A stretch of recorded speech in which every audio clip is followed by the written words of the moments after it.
Sometimes it feels like that. I know, for sure. We rock and roll with it, though. You take it when you can.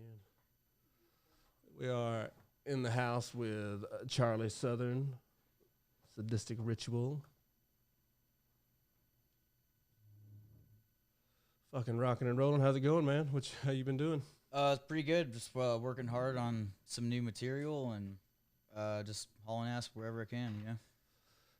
Brought me a fucking pizza. That's what's up. That's awesome. Yeah. We're not Pizza Thrash, though. I don't think anybody would knock you if you did. I've just recently came across that. What's some of the Pizza Thrash bands? Who are these guys? I'm not going to comment on that. What you know, I don't want to diss anybody, but it is broad term for shitty thrash metal bands, I think. Really? Yeah. I've never heard this as a no. I remember back in the day there was a legitimate pizza thrash band called I remember their song names: Pizza Bong, Calzone, Killzone. You know. What is wrong with this? What is wrong with that? They would take a whole like Domino's pizza and blend it up with like Mountain Dew and shit and make people like beer that sounds like bong chug it. Sounds like some Juggalo shit almost. Yeah, it was pretty intense. Hey, how about this? Share that screen. There's a thrash metal band that's obsessed with pizza. They're called Pizza Death. Pizza Death. What do you got here? Pizza Death. Oh shit! Wow. See, no, that's what I was thinking whenever you said that. They're getting real literal with it, huh? Who are they? They're Pizza Death. Where are they out of? Who gives a shit? Pull some fucking Pizza Death up. I want to see what they're all about. That's what I want to fucking see.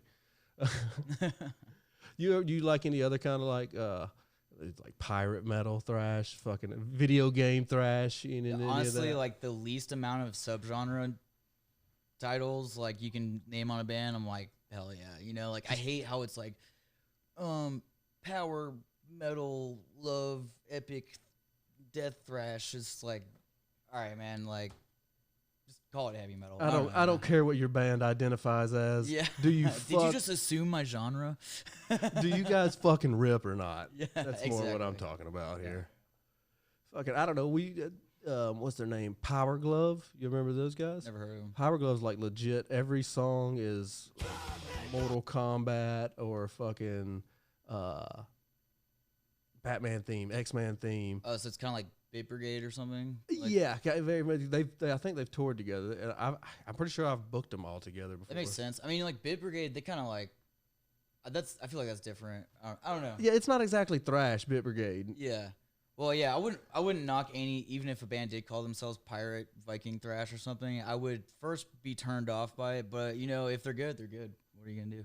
I know that's kind of like a monomarth with doing Viking metal. I dig it, but it's fucking after about 10, 15 minutes of it, about a third song in, dun dun dun dun dun dun dun. Yeah. Like I seen it. All right. Yeah, it's one of those bands where the fans are a little cringy sometimes, but. You just stinky, maybe stinky. I've noticed that's where the fucking rowboat shit. Yeah. So the fucking. I'm gonna fucking at this coming up show we got when y'all are on stage. Dude, you want us to rowboat the crowd? I'm gonna incite the fucking dude, no, rowboat. we're gonna motorboat the crowd, dude. It's gonna be awesome. Everybody get your fucking big. Hey man, there's gonna be a bunch of big fat dudes there, so be careful what you wish for. I already said it, so I gotta pull through. Matt, you fucking find some pizza metal, whoever. Pizza Death. Maybe there'll be like one chick in the crowd. I'll like look forward to that. What do you got? Hit it. Let's see what we got. It just sounds like fucking kind of municipal waste, Iron Reagan. Into a pineapple?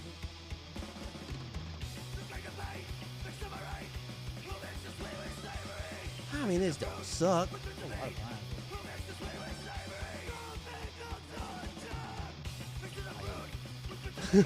pineapple. Yeah, I've seen better. It's one of those bands that I would probably definitely not listen to, but if I ended up playing shows with them or meeting them, they probably are cool as fuck. They probably party hard, yeah, for sure. Eat some pizza. You ever party with a band that you not really into, but then you start partying with them, and then you find yourself being like, it's not too bad. Almost every party. Yeah. But no, I'm saying to where the partying wins you over because you weren't really a fan, and then you're like, all right, I gotta find a way to like these dudes because I like the dudes so much. Absolutely, yeah. That's the story of my life. So more bands suck than not. Oh, I mean, it's so easy now. Like back then, like it was more cutthroat, and like you had to go through so many extra barriers to like get a recording out or get a show. So it kind of weeded the lazy people out. You know what I mean? Yeah, it was harder whenever my band was playing. I remember things being like, it just seemed like you'd never get a good show, and nowadays it seems like those opportunities are plenty. You know, that is cool. Yeah, it's kind of weird. It's like I feel like the music scene is getting really watered down, but now like after the pandemic, kind of like there's kind of a need for local bands right now. Is there not? I mean, people still. I mean, I think it's kind of getting back to normal. It's still. I don't think. I don't want to call it normal because it's better. People are still. I think of people.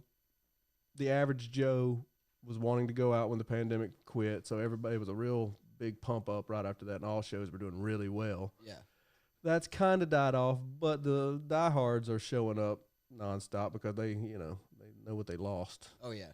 And not so much that, like, I feel like a lot of bands diffuse where, like, we didn't miss a beat, man. We're, like, recording our album, like, a mile from, the police riots and shit. We're like, sweet, we got this time off. Let's, like, put our energy into a great album and super fucking So y'all proud. stayed busy during the whole pandemic. Oh, yeah. We pretty much, like, focused everything on the Enigma Boundless album when we were during the pandemic. That was very good for people that didn't take it too hard and were able to pivot and stay busy and work. I mean, that's where this was birthed. This podcast and stuff was during that. Me and Matt were like, well, we can't do shows. We can't do. Let's figure something out. Yeah, there's been some good ass music, which I feel like is like just now starting to come out, or like the past years started to come out. But like, there's some great music coming out because people like had a chance to step back and like hone in on their. Well, here's like a question we was talking about the other day, Matt and I and a couple other guys. Are you guys more on a track right now, or even paying attention to it, to release more singles and shit and then keep going, or trying to release full albums, stay on that track? So that's a great question because we haven't executed this, but this is what I've been saying for a minute, is that like everyone has these ADD, it's like an ADD lifestyle, that everyone lives. And I feel like we need to get back to like the 50s and 60s where people were releasing 7-inch singles all the time. And then when you had 7 to 12 singles, you could release like all those on an album. Mm-hmm. So it's like more product, it's keeping it in people's faces, more artwork, etc. And it's like less pressure on the band to record all at once. And I don't know, it just makes sense. But record labels want the full lengths.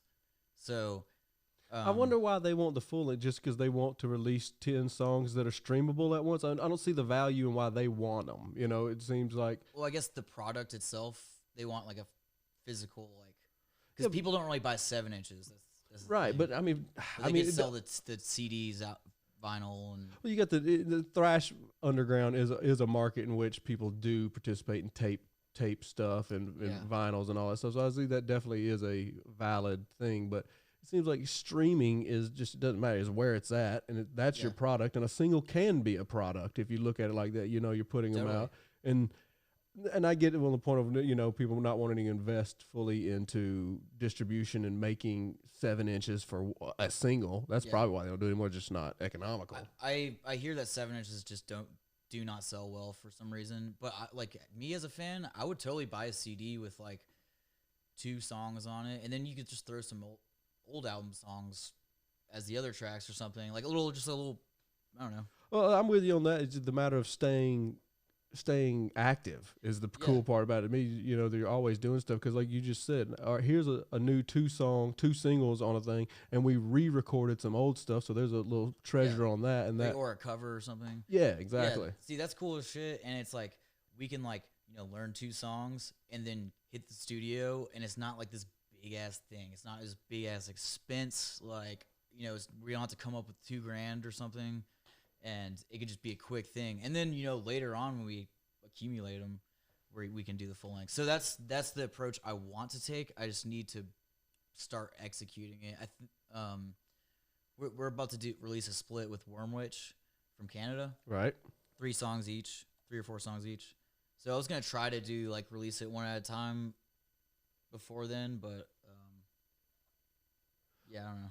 Yeah, I like what I've liked. I've seen a few bands doing that same thing, but their whole campaign, if you will, is release the single, release a music video, release merchandise that goes along with it, and then rinse, repeat. And the Kerrang and Revolver premiere.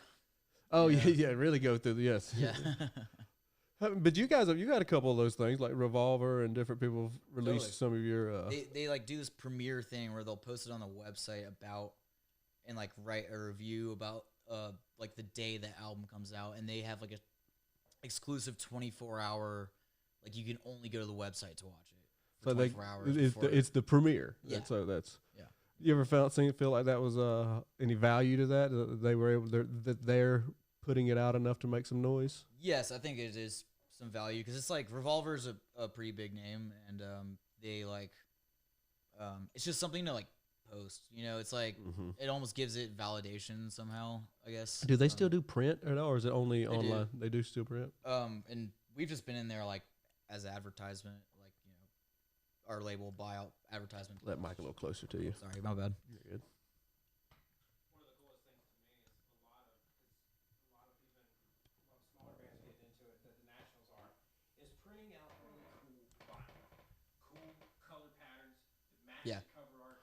That to me is really cool. I like those splatter looks, things like that. I think that to me it's a great way to get yourself out there and to get people to buy your shit because if the record looks cool, this is badass. I love looking at this. Half the reason I'll buy vinyls for the poster inside. If there's not a poster inside, I'm fucking pissed, dude. Well, you guys' last album artwork was cool as shit. Yeah, that was the coolest experience I've had with an artist so far.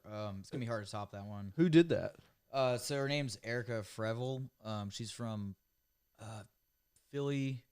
I think she was in Philly and up north, but basically she did Devil Master's first album cover. Yeah, click on that one there, Matt. And I wanted to do a collage because like I felt like that was a cool like style of artwork I've been seeing on Instagram and stuff that people hadn't really been using. Do things that are in this collage, do any of them mean anything particular to the Absolutely. And so the cool thing about this was she would she'd get us like we'd send her some lyrics as we were writing the album, and then she'd do a little bit, and then we'd send her a demo of a song, and then she'd do a little bit more. And that middle sigil is like the demon sigil of Murmur, like a takeoff of it, and that's where that song came from too. So it's like, and she was like, it put that sigil on your amp covers and your bass drums. It'll vibrate. It'll fuck with people's heads and shit. Like it's totally hypnotic. Did y'all do that? Y'all made that part of like the whole scheme? Yeah, we just got a new sigil made by Jinx Dawson. Do you know who Coven is? Yeah. Yeah, so singer of Coven, Jinx Dawson, she designed a new sigil for us for the next album. In this artwork here, what else are some meanings and stuff behind it within the album? It's very like paranoid, Big Brother's watching, dystopian, lyrical theme, and misanthropic. Like a lot of the lyric topics were like I'd overhear someone talking at work or something, and I'd just be so fucking disgusted by them. It'd inspire lyrics. Like it's just like disgust of like I want everyone who listens to this album to look inside themselves and see what a piece of shit they are. Well, what I mean, like that was the main point of it. Well, I do that enough. I will not be listening to the album. Oh, come on. No, as soon as I saw that when y'all released it, I was like, "Holy shit!" It really it's a piece that you want to look at and you want to then listen to. If it were back in the days when people were flipping through vinyl, for sure, you would have sold a fucking million just off. What the fuck is this alone? Yeah, and that was the other thing. The first album I thought was a excellent execution of like death thrash and the bands we love, and like it was basically like every sick riff I'd written from like 14 to 26 or 7 or however old I was when it came out. But it didn't really like land on anyone's radars, you know. So we were like, how do we make this weird and different and set it apart? You know, so that's where like the whole we kind of started going down this route where we're like the acid LSD thrash shit, you know, like the psychedelic aesthetic. Right. We just fell in love with that and ran with it, and it worked out. We immediately got signed as soon as we like Picked kind of that vein of kind of that's yeah honing who Sadistic was. yeah. That's really cool. That's really cool. And since then, it's just been more and more cool opportunities and shit coming down the line. Absolutely. That Hell on the Harbor recent was the last Yeah, show that's we what I played. wanted to talk about. Yeah. Yeah, that is like that is actually the sickest show I've played. Just like so well run, huge crowd of people, great bands. Just great. Did you guys play on the first or the second day? We played on Sunday, second. Or there's 3 days. Oh, it was 3 days. Yeah, that's right. That's right. Yeah, Candlemass on the first night, and Withered from Atlanta also played that night too. Yeah, because that was like the pre-party kind of deal. Yeah. Yeah. That whole event from start to finish looked great and sell out all the way. Yeah, the band, the sleeper band, I had no idea, never heard of them. That just blew me away. Spectral Wound from Montreal, excellent black metal, like really good shit. I was like, oh, they got a cool band name. I'm gonna go check them out. What the fuck, dude? Like, it was great. Pull them up, Scotty. Let's see what we got. Spectral Wound. That's one of the best things about festivals that size and stuff. Whenever they're that big, and then some of the undercards being able to find. Yeah. Like when we did Snowblind Festival, a lot of people discovered Year of the Cobra at that show. Oh, I've never listened to them. Yeah, they were on early in the day, but dude, one of the fan favorites of the day, 2-piece doom sludge act, married couple. Oh, cool. They were fucking awesome. But Awesome. drummer and bassist. What do you got, Maddie? You find us something? I don't know if they have one, but Frigid and Spellbound or something like that. That's the good ass song. Let's see what we got. Or maybe a live thing would be cool too. Oh, the reaction videos. Those piss you off so bad at times. They clip you.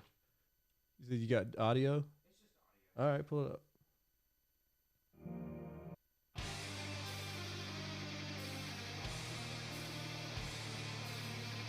I have that like Sacramento section sound.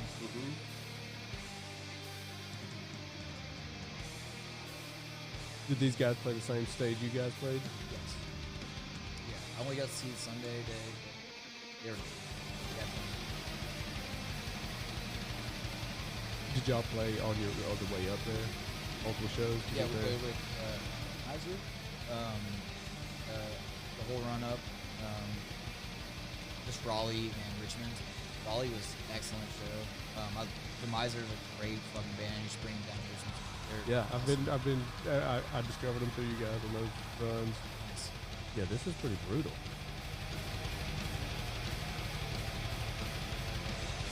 I've been really into this kind of black and roll sounding stuff lately. Nice. Yeah, black metal sometimes gets a little bit too. You ever listen to Ara Noir? Oh, I don't think I checked one out. Okay, so that's like one of my favorite bands ever. They're like black thrash metal, but they like got this groove to it. It's like really fucking groovy and ripping as fuck, dude. It's like AURANOIR, and they're nasty. I think you would really dig them. I just recently started checking out Fugitive. Oh yeah, Fugitive's great. Yeah, the Power Trip guitar player, right? Mm-hmm. Yeah, Matt fucking found that, sent it to me one day. Hell yeah. Yeah, I feel like the heaviest hitting album to come out recently though is that new Enforced record, man. Oh, dude. Damn, yeah. that thing is fucking nasty start to finish. Which that's right now. That's why I'm so stoked on this fucking thrash festival we got coming up with Enforced, you guys, Yeah. Crypt, Turn Cold, Living Fear, Nemesis, Neverfall. Yeah. Man, Living in Fear is a band.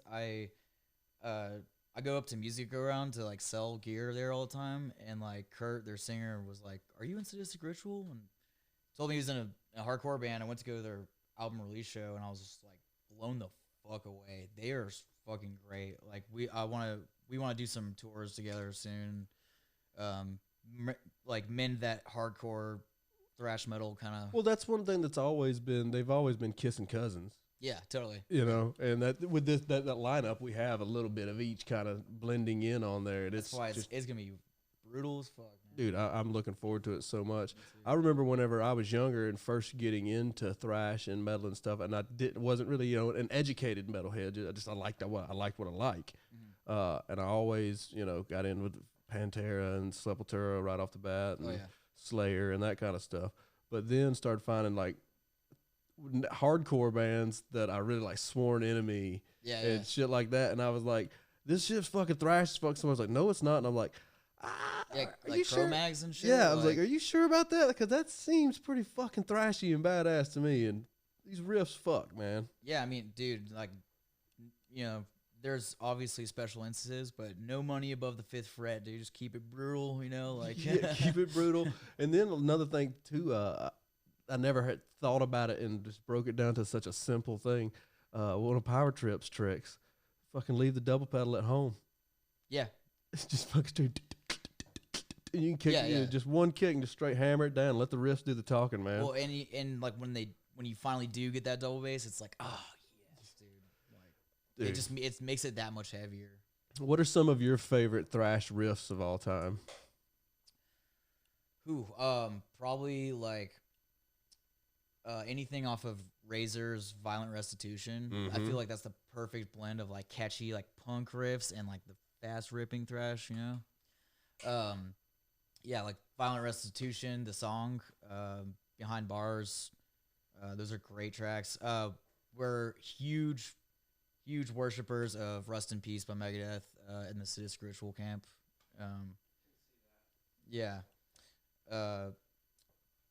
Especially like we learned Take No Prisoners, play for fun. Like my fucking left hand hurts so much. Like, just trying to like, how did someone on heroin write this shit?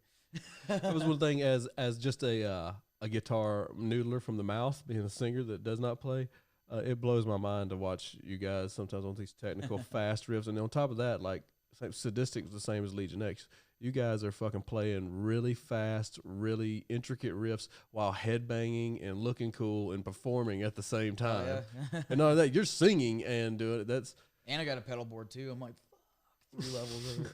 Do you did that take you a while to kind of get that down pat to be able to sing and play like that at the same time, or did you kind of learn it all together? I kind of was forced to learn it. I had my friend Hayden singing, and love you, Hayden, but like I was writing the lyrics and he wasn't executing it, so I was just like, was he just singing? Yeah. And I was like, it's my band, I'm doing the lyrics, like I might as well just do the vocals. And I learned it I started doing it like 2 weeks before we recorded Edge of the Knife. And I just kind of went for it. When was this? What year did you start the band? How long has Sadistic been a band officially? 13 or 14 years. Our demo came out in 2010 when I was 15.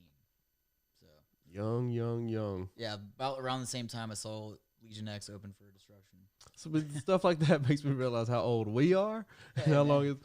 And we're not even the young kids anymore. It's pretty weird. It is weird. See, that was the thing. When you're the young kids on the scene, that's cool because everybody's like, man, you young guys get off. Y'all are fucking badass. You get away with murder, like with that card, But then as time goes on, you just become the old dudes that rip, and then eventually later on they're like, yeah, we don't care. Sadistic Ritual's supposed to kick ass. That's what they do.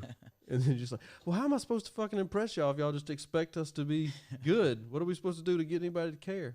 So we just start when Joe joined the band, he really taught me how to like hold ourselves to a higher standard and like be more professional, I guess. So like we hold ourselves not as a local band anymore. You know what I mean? Like and I don't think anybody around here thinks of you guys like that. You're one of the handful of touring bands that we have around town that are holding the lantern for Atlanta bands as going out there and doing it. I know everybody's stoked whenever we seen you get that Hell in the Harbor bill, and the little tours that you are doing around and national tours. Not, they're not even little at times. Some of you are doing full on big tours, and I love seeing bands do that. And Joe, I call him Baby Joe because he was whenever he was with Legion X as a kid, he like graduated from high school and we immediately took him on tour. Yeah, nice. Like he was fucking getting masseuses backstage and shit, signing titties, and he's like fucking 17, 18 years old. We look over and we're like, oh, you just don't know how good you got it. And he does now because we were talking about it months back. I mentioned it to him and I was like, because he quit the band. After a while, just we were touring and doing stuff, and just same as it sucks. It fucking sucks out there. Yeah. And he's like, I just don't think I want to do this anymore. And I remember pulling him aside. He told me he wanted to leave, and I said, what's the problem? He's like, I just don't like being out on the road and not doing the stuff we're doing. I was like, this is as good as it's ever been for our band. This is you don't know if you don't like this. Yeah, you need to go because we're actually touring and actually going out of the state and talking to managers and labels are scouting us. People are showing up. People are showing, and we're having fun backstage, and we're not having to pay for it. It's paying for itself at least. So yeah, if you don't want this, and then he's like, all right, see you later. And then he just didn't. I've been so proud of watching him do everything he did with you guys and other projects ever since too. That man is machine. He's like one of the best drummers I've ever played music with, hands down, for sure. And he taught me a lot about, like other things about being in a band, like being more professional. He'd fucking be like, yo, show the fuck, if we're saying meeting at 4, get there at 4. I'm not fucking waiting on your ass and shit like that. I'm like, oh shit. Yeah. I think he probably learned a lot of that whenever he was with us because I was a fucking band Nazi, man. I was so fucking hardcore about that kind of stuff. And if you don't have a high standard, then people will get away with, they'll do the least amount of work. What's that whole thing? You give them an inch, they'll take a mile. Yeah. But no, yeah, it was so fun. Remembering those days, I seen him one time on tour, lockdown. We're waiting on a venue to open. Nobody's there. He shit in a grocery bag and then smacked our roadie and wrapped it around his fucking head. And it was still steaming. Man, and that's dirty. Oh, Baby Joe was dirty, stinky little motherfucker. He still stinks to this day.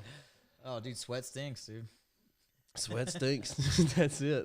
But no, those are certain things you'll never forget in your life. I saw him we were on tour and he threw a firework into a dumpster, like a big restaurant dumpster. And boom, it exploded. Everybody laughed. We went on about our business. And about 30 minutes later, somebody came back inside. I was like, that dumpster's on fire. We went outside, and it was fucking big as flames you could fucking get going out of the dumpster. Yeah, I didn't know you could actually burn dumpsters down. Like my roadie Nick actually set a dumpster on fire, and the whole thing actually started to fucking melt. Just melt, yeah. I didn't even, that's crazy. Good times on the road. Y'all have any tour plans coming up anytime soon? Yes, it's not announced yet, but we plan on hitting the road with Volcano. That's gonna be fucking rad. Yeah, it's gonna be sick. And Mass Destruction Fest in November at Center Stage is gonna be part of that. We'll be playing with Coven, Immolation, Ascended Dead, Volcano. It's gonna be rad. So dates for that will come soon, and then we're just going to do a couple Weekend Warrior stuff, and after that, like, around Atlanta. I want to start, like, getting smaller cities in this region. Yeah, some, like, B-market kind of stuff. Yeah, like, there's a couple places in Alabama and Georgia and the Carolinas I want to start hitting, so we'll probably start breaking through over there for some band cash flow to give Prosthetic another album soon, Right on, yeah. Are they knocking on your door and wanting something already? They're not nagging us or anything, but I know they probably do want another one. And they're the split we have coming out. They're doing the distribution for it. Boris Records is releasing it though, but I'm sure like any label. Yeah, I want to. How does that work with you guys being Prosthetic and doing Boris stuff still? How does that work? It's kind of weird. Like we signed with Prosthetic and album went great, and Joe became friends with Wormwitch touring with Cloak, and we were like, we want to do the split real fast with these 3 new songs, and Prosthetic was like, yeah, we don't really want to do that, maybe ask Boris. So we're like, all right, ask Boris, and then when we were about to release it, they're like, you know what? Actually, we'll take the distributing for that. Since yeah. since you did the work and went on through with it, Yeah, but I'm might glad as well. because the prosthetic, they're like PR team's pretty awesome. So Yeah, I'd see the stuff that when you guys have stuff going on, I see them working it. And same thing with the Paladin camp whenever they're out doing stuff, and seems like a pretty cool team to be working with. yeah, no complaints. What were you thinking whenever y'all signed with them? Were you like, oh my god, we've have a legit label. Shit's on now. Watch out. Mom, don't tell me shit. Nah, it wasn't that. It was like about fucking time, dude. Like, you know what Let's I mean? Like, fucking go. yeah, like seriously. I'm like ready, and we sent our album to Metal Blade, which is like a label I've just always wanted to be on. I don't really know if they're like a good label to be on these days. I just like know what they've released, and I'm like, I want to be on that. And they were like, hey, the album sounds great. We're not signing any bands, but like we'll like keep sending us shit. So, we'll keep all our on you. And yeah, that was cool as fuck too. that's one of the weird things that it feels like with labels and stuff these days, and I'm not knocking them for this, but it just almost feels like when they say those kind of responses, because I've heard that same thing from so many other bands, but that's the things I hear. And what I hear in that is, keep doing what you're doing, and once you get to where you don't need us, we'll fucking holler at you then. Talk to me when you got 20,000 Facebook likes. Yeah. And once you've reached up and done all the work yourself, and you don't need us, then we'll gladly come involved in. That's the one thing I was stubborn on. I'm like, my music will speak for itself. But no, the game has changed. You got to like get on the social media thing. I've been kind of doing research on like how to get more like legitimate followers, and like, because that's like everything. I don't know. It's a totally different game. No, and I'm not good at. I don't know many folks that are, including myself. I don't think I'm very good at it either. But for the people that I do know, and the main thing I see is consistency, and also good quality content. Good shit, but consistency, and that seems to be hard enough in itself. Very true. Yeah, and like interactions. Like if you go to other pages and interact with them, then you're more likely to get more followers and stuff. Yeah, so you exactly. have to like spend literal hours on your phone on social media, which I don't want to fucking do that. I don't fucking want to do it either. But nowadays that's the devil's ding-a-ling, the fucking way reels and like TikTok culture stuff. You'll get stuck on your phone that quick before you even realize, and you'll look up and you've been looking at stupid videos for 30 minutes. Yeah, and you think about the human body, what it's doing when you're looking at your phone. Like take the phone away or take video games away, you're literally sitting there like this.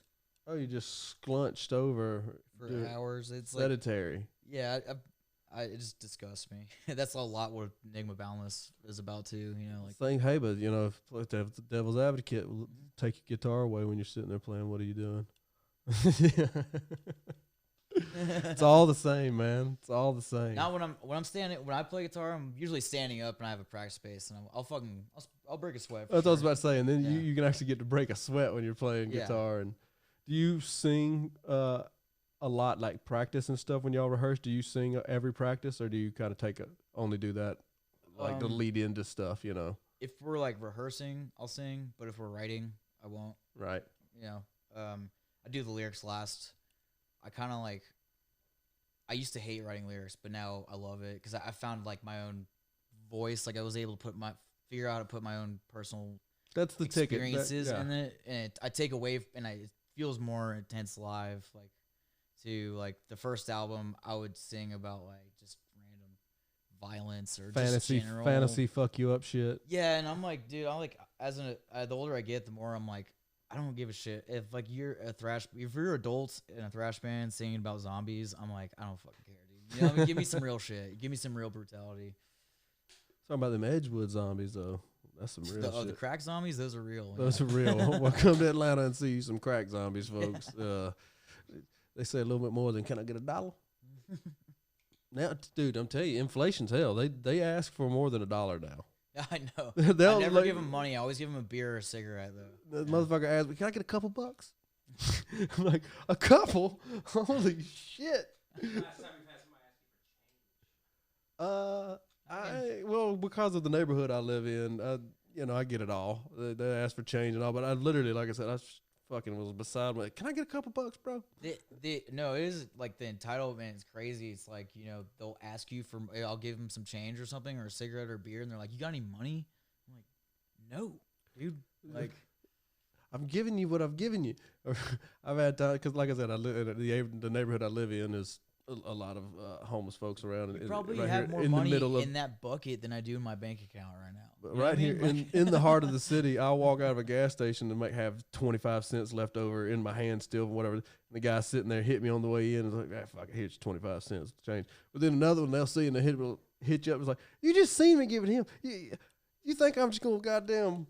Who am I? Man, Vimyer, we were on tour in Oakland and we stopped in this ghetto ass gas station. And like, I swear to God, it was like a scene from a zombie film. Like, we opened the van door and there's like 8 bums just like, change. And I'm like, I'm staying in the van. I'm not getting the fuck out. Y'all, do you ever get shitty hotels when y'all are on the road? I mean, oh yeah. But typically, I mean, back in the day, absolutely.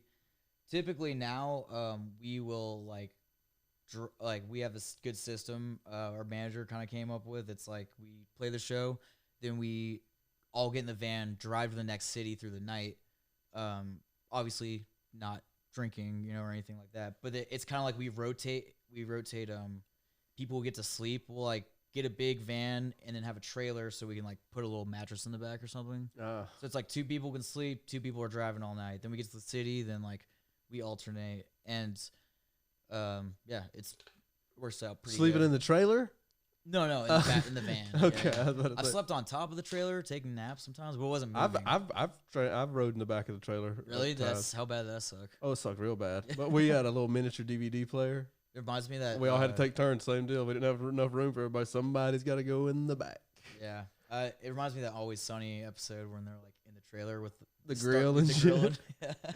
When that fucking grill drops and slides out the back, dude. I'm a huge Sunny fan. That was a fucking great episode.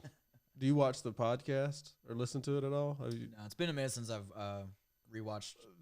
But They recently talked about that episode on Yeah. it and all the gags they were doing to make all that shit work. It was pretty good. That show just doesn't fucking miss. Nope. They just recently released a new season. Oh, did they? It's pretty good, but you can tell they're all goddamn fucking loaded now, and they all they're all perfectly pretty, and you can tell they've all had light fucking little bit of work. Yeah. And Except for Danny DeVito, probably. no, yeah, he still just looks keeps like looking more and more haggard. I love like it. a fucking bowling ball. I did a movie that just came out with him, The Haunted Mansion. Oh, did you work on it? I worked on that, so and My I seen roommates worked on that too. and Did I you, like, seen him running around a little bit. And No you way, You got to say, shit. hey, how you doing to him one time. Dude, he was the nicest guy. I mean, just a lot of times when you're out there in big talent like that, they roll in with their security. They get straight out of the car, walk straight to the set, don't make eyes with anybody. Danny got out of his car, noticed everybody was gawking and took it. Hey, how you doing? Hey, how's your mama? Hey, hit everybody. And then he walked on the set and started laughing. I had no clue what the scene was, but he started laughing maniacally and all this shit. And it was dead on the penguin laugh. Oh yeah. I was like, this is the coolest fucking thing ever, dude. Dude, yeah, he seems like the kind of person who just plays himself. You know what I mean? Like, Yeah. Well, I don't know. You ever see Be Cool or Get Shorty?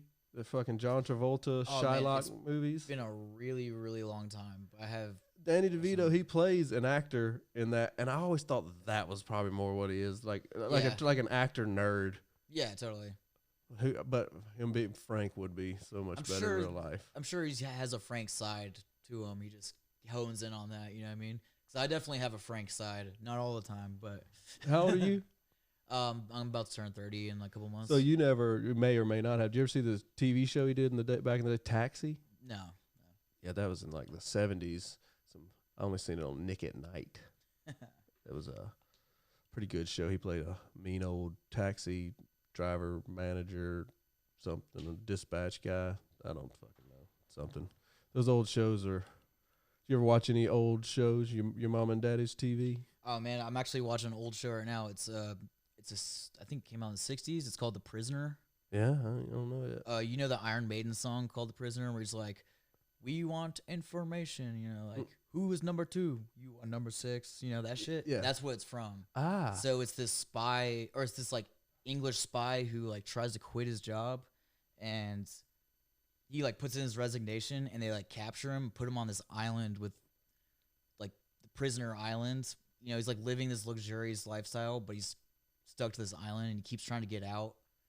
And it's really like trippy and dystopian, and like I don't know, like good lyric inspiration. Same with Twilight Zone. Like that's like my favorite show ever. You watching any Black Mirror stuff? You like that stuff? I've watched a couple. There is some cool stuff, but it's just not the same. I don't know. Not see, cause I've watched some Twilight Zone stuff when I was a kid and stuff, but I watched I think the majority of the first Black Mirror shit, and I've heard that they recently released more. But that's what it always gets compared to.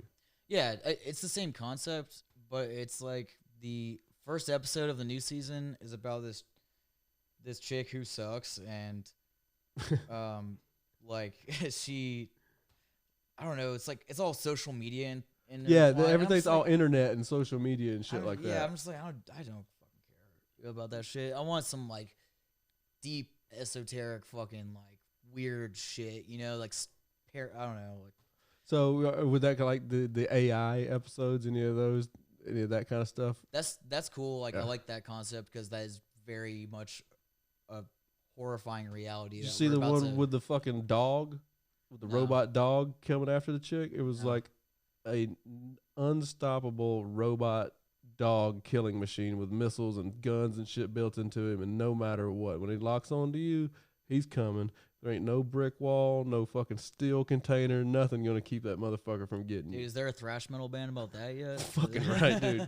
It was one of the, and the crazy part about it is there are these electronic fucking dog things now that look just like them. I've heard about them that they're in airports now.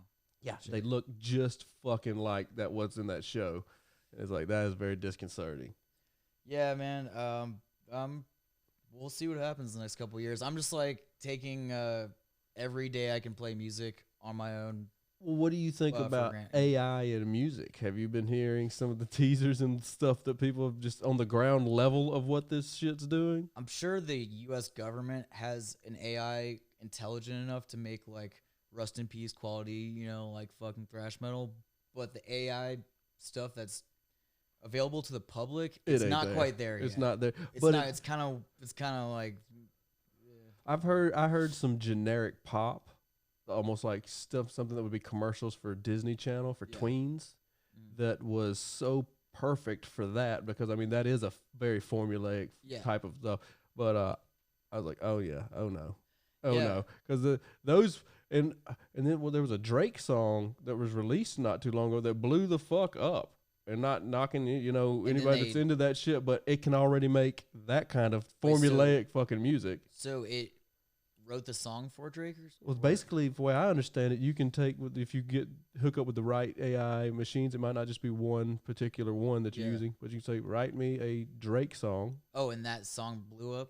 And it was that it mimics his voice and the style of all the stuff they've did, a style like his, because it has all of that data to go to. Yeah. And the song blew up. Well, I could probably recreate a pop song too.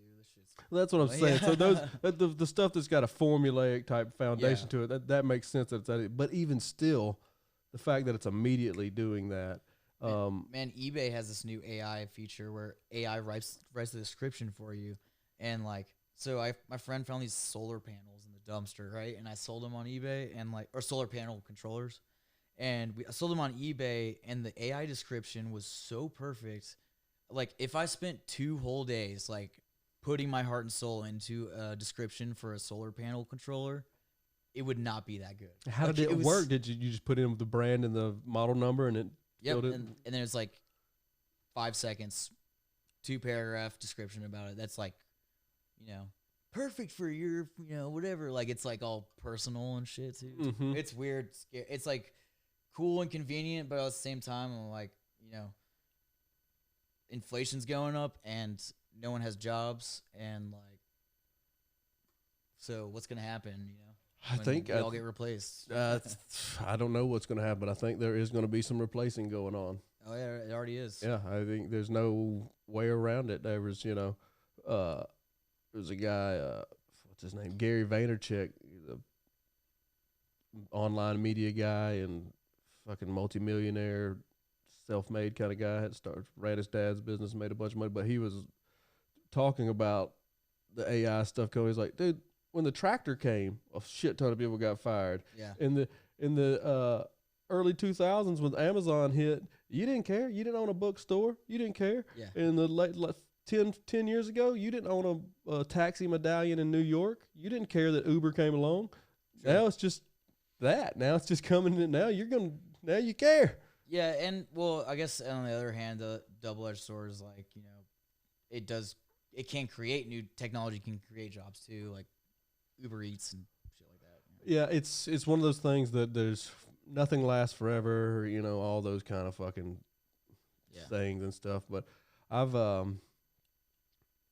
played with like the Chat GPT a little bit and stuff, and just give me an idea for this. Write me a story about this, and it's really freaky. And I've already started noticing people using it for their emails and stuff like that. And what I see though, there are going to be hacks out there that fucking flat out write me a song about a metal song about la da la da da, and then they're just going to release. They're not going to tweak it. They're not going to do anything. They're going to perfect. This is one thing that's been I was talking about like people like overhearing conversations that disgust me or write lyrics about. This is one thing I've been picking up on that like really is just so lame to me. Is like we'll be at a party and people like will crowd around someone's phone and be like, "Oh, tell AI to do this." What does it say? And they'll read it and they'll, "Oh, tell AI," and they're all just like, everybody's obsessing over whatever and just. God, damn, you motherfuckers are lame, dude. Let's like. I'm guilty. I've been that guy. I've been. Let's do it. Tell it to do this. I've been that guy. I'm trying to like fucking light someone on fire. Like I like to do stuff. I hate sitting in a room. Yeah, we're over here training it. Exactly. Get AI. Build me a fire AI. Fucking. Yeah, you're gonna be the reason the fucking thing goes fucking rogue. That's cool. I like that. Charlie says, "Light that room on fire." Kill. Let me show you my new song. It's some kill your mama music. Hell yeah. Sorry, Mom. Sorry.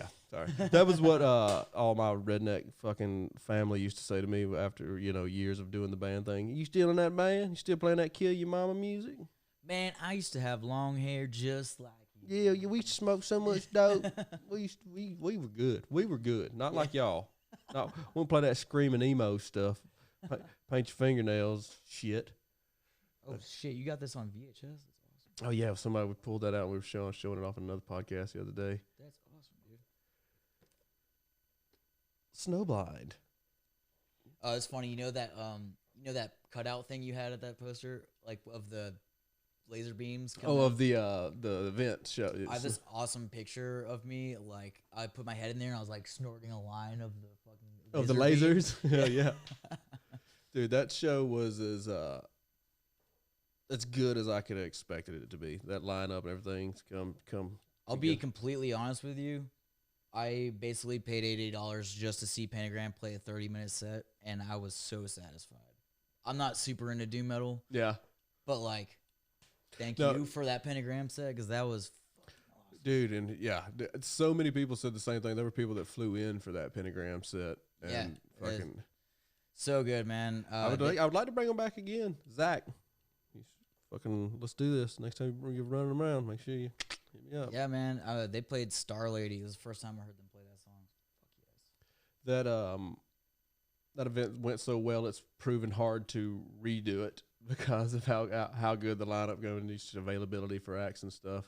We're always shitload of people there, dude. Always awesome. Working on trying to. Well, that was the whole point of that is to grow it into something like the Hell in the Harbor, man. That's the mindset I had going into it before Hell in the Harbor even came. That's that size. And do it that way. Atlanta's tough, I've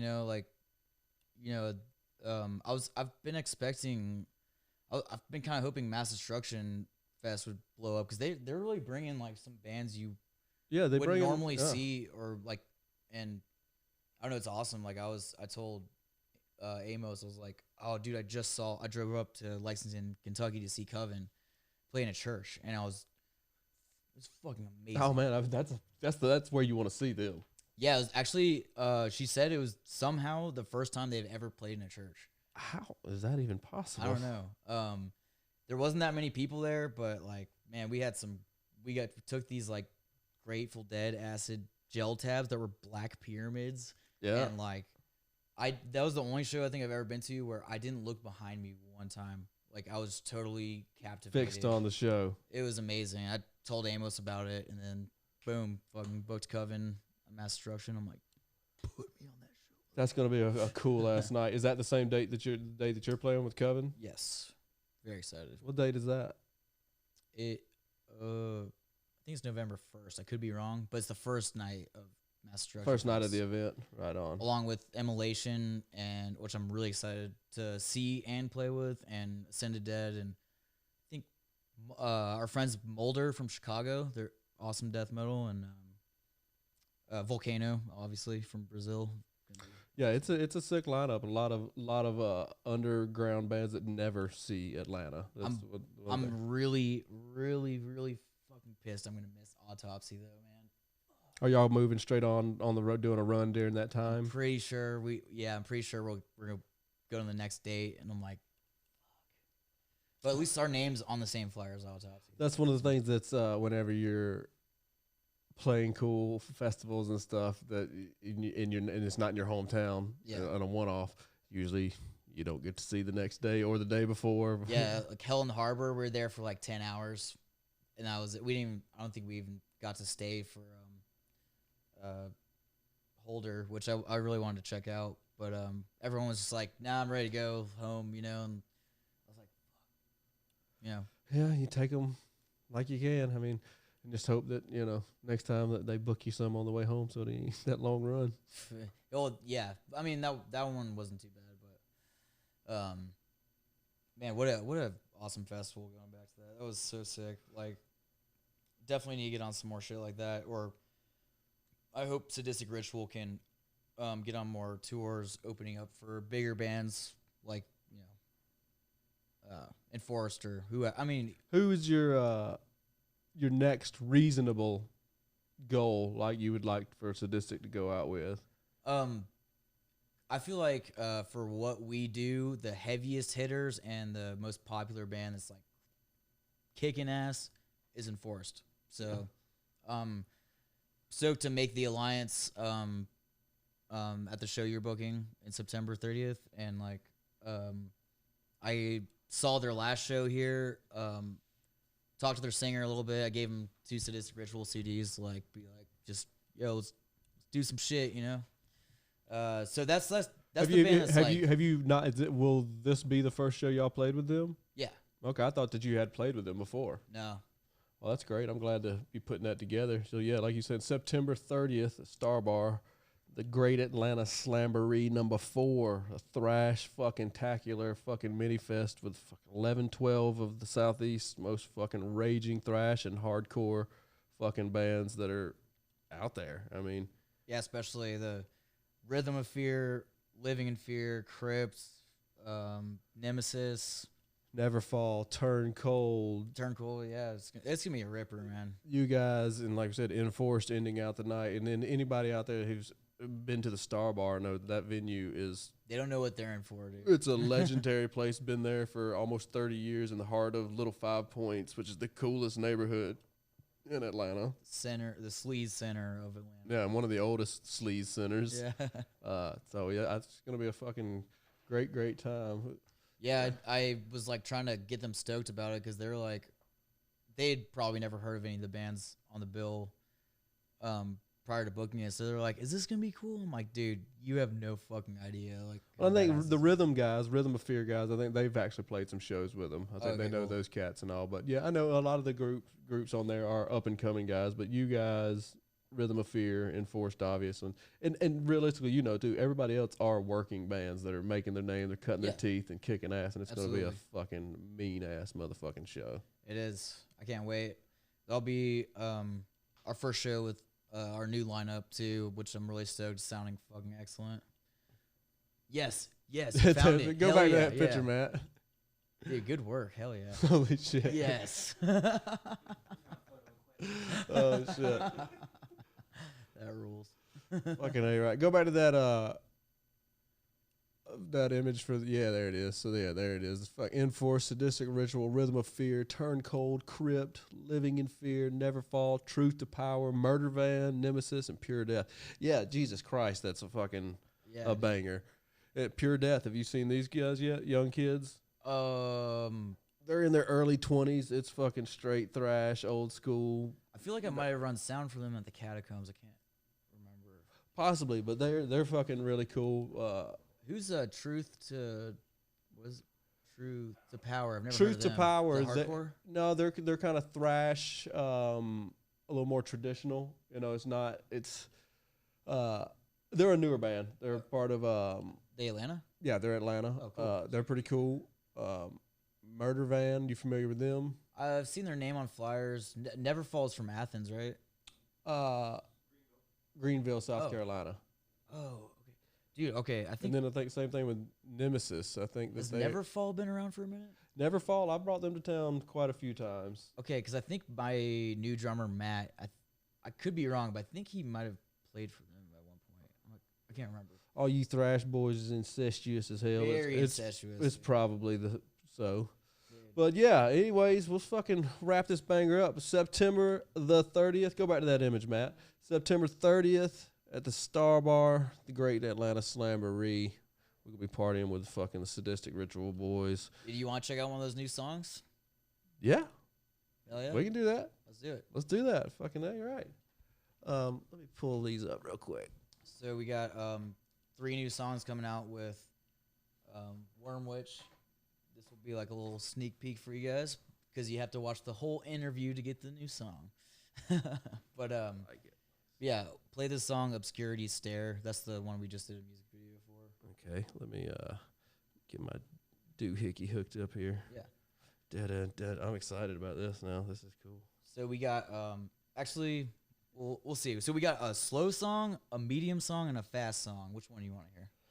No, okay, say that again. We got a slow song, a medium song, and a fast song. They're all good. I think we want to go with what's got. I think fast song. Okay, Wreck You Sent. I'm really stoked on this one, actually. These lyrics definitely reflect on what we touched on today, for sure. Here we go.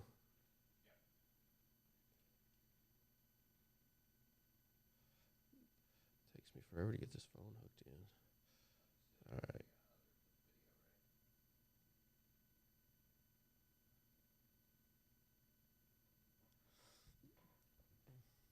You said this is what you sent me, or something he can pull up? Well, it's what I sent you. Okay, These are unreleased. Okay. Yeah. Which one is it again? Recusant. Recusant. Here we go. Yeah, this is gonna be cool.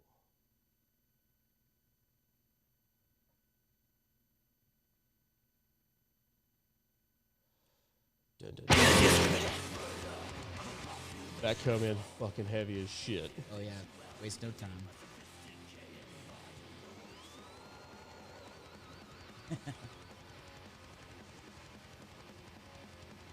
And who recorded this?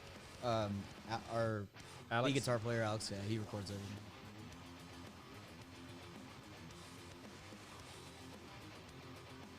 Oh.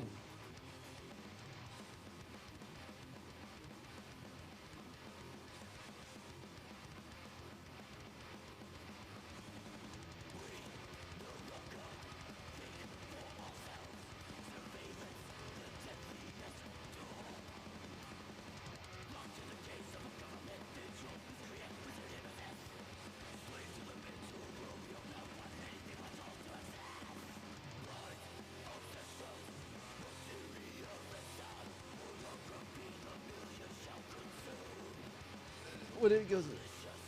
Oh yes. A lot of Sepultura influence in this song. Ain't nothing wrong with that. Hell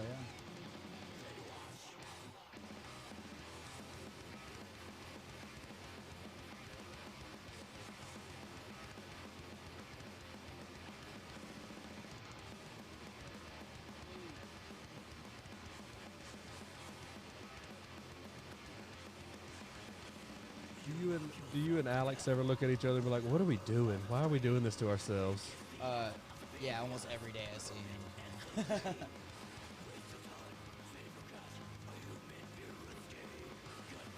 Yeah, shout out to him putting up with my ridiculous bullshit all the time.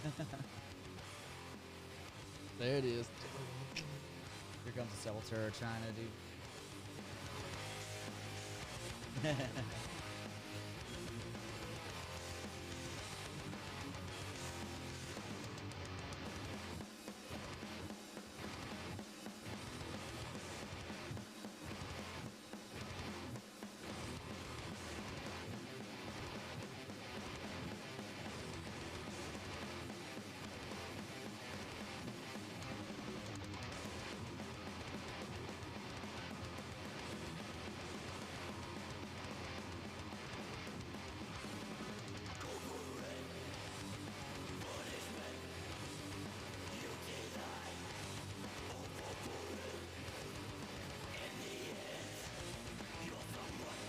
Your vocals are just fucking so perfect over the top. Hell yeah, thank you.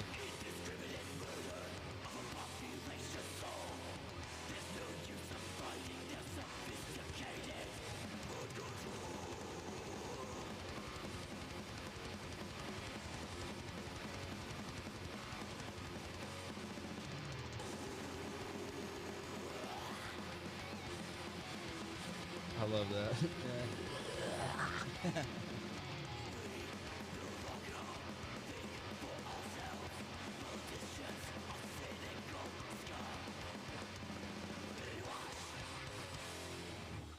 Holy shit. Hell yeah. So what's the expected turnaround time on when people might be able to hear that? So that song that we just listened to will be coming out very soon.